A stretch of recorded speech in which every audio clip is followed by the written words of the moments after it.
The school board this week voted to support a recommendation to shift our 7th and 8th grade students to a 4-day week for in-person students beginning Monday, April 12th. 75% of our junior high families completed the survey on that issue.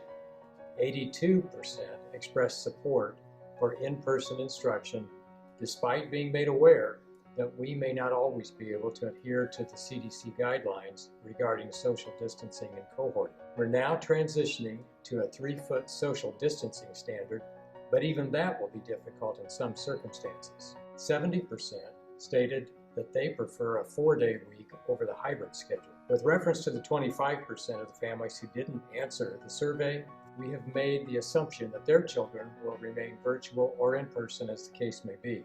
With that assumption, the junior highs will be at an average of 76% in person. Over the last few weeks, our high schools have seen a change in the in-person enrollment. Over 500 students have shifted to in-person, resulting in a 51% in-person enrollment at Fishers High School and 59% in-person at Hamilton Southeastern High School. Board members asked if we are prepared for the possibility of a COVID surge after spring break.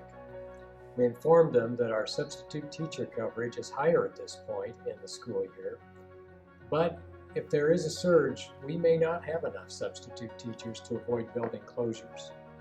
We will closely monitor attendance rates and make building-specific decisions, much like we did last week, when for facility-related problems, we had to close Fishers Junior High for 2 days. Let's hope that continued vigilance to mitigation strategies, even among those who are out of state on spring break, will result in a diminishing positivity rate within the community and our schools. Virtual town hall session was conducted this week by our Chief Equity and Inclusion Officer, Nataki Pettigrew. Over 200 people participated, and it was an excellent opportunity to share views and information. My compliments to all who engaged in this example of civil discourse. Civil discourse is a core component of democracy, and it is right now, arguably, more important than ever. A bill heading to the governor's office for signature will require middle-level students in Indiana to enroll in a civics course. Coincidentally, the U.S. Department of Education and the National Endowment for the Humanities recently released a report, Educating for American Democracy, which recommends civics education throughout the country.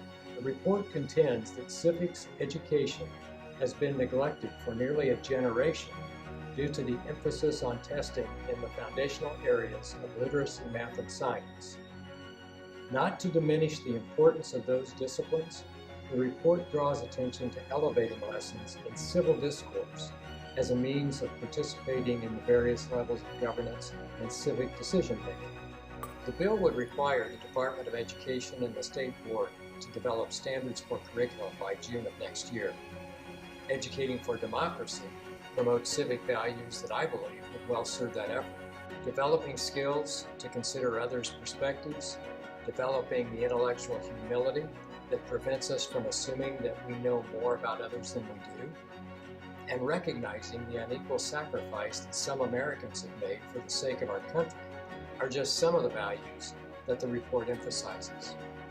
As I stated earlier, civil discourse is a core component of our democracy, and it is right now arguably more important than ever. This bill, if signed, could be a real opportunity to build skills in our children that will not only complement their academics, but also enable them to use their academic abilities to influence the world. Civil discourse takes many forms.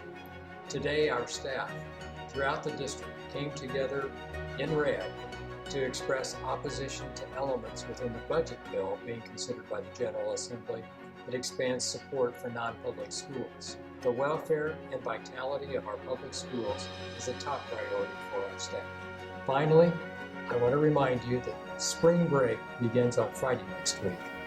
There will be no weekly announcement. The central office will remain open on that day and throughout the break. I wish to thank you for your time today. Enjoy your weekend.